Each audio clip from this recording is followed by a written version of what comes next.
Although it may be a new year, we are still dealing with the same problems from the last. I started having this problem and I noticed it right when my first college semester began. Unlike other colleges, my university had my classes fully online, and that meant I only needed to go on campus only once, and most of the time, I'd be in Zoom, taking classes that are gen ed and ultimately didn't even matter to me. I noticed other students waking up just to turn on their laptops and stay in bed, and that's when I started doing the same thing. Every week would just become the same thing, and this semester all started to become a blur, as my life hasn't really changed that much since the end of summer. The occasional times I went out with my friends is what I'll remember for this semester and the end of 2020, as this was my first college experience. But that's besides the point. For my English final paper, I decided to write about loneliness, and I learned a few things while I was researching for this paper.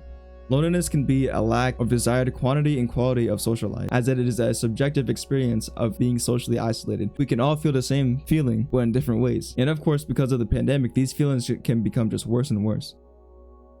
Before quarantine, loneliness in young adults were higher than any other age group. This is due to social transitions that they go through. For example, not everyone is able to adjust leaving home in high school, going to a new college. Due to the lack of social companionship, say from your friends and parents, going to your new school can result in loneliness. What also causes this is social circles as well as romantic interests.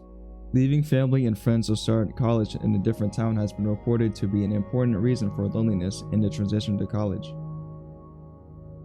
Social support is the thing we tend to cling on to when the times are rough. A perfect example of this is when 9/11 happened. Following the World Trade Center attacks, county-level data has revealed a significant 4-year reduction in divorce rates across the abdicated planned divorces. When a disaster happens, people look to each other for support, but with a pandemic that promotes social distancing, it can be a mental toll on you. Even though wearing masks and socially distancing may make you feel like you're doing the right thing, as well as cancel plans and yearly traditions can do something to you mentally. This is where technology comes into play. FaceTime and Zooming may not be the same, but it does act as a supplement for being with one another. But with technology comes social media, and with social media comes a gateway of new problems.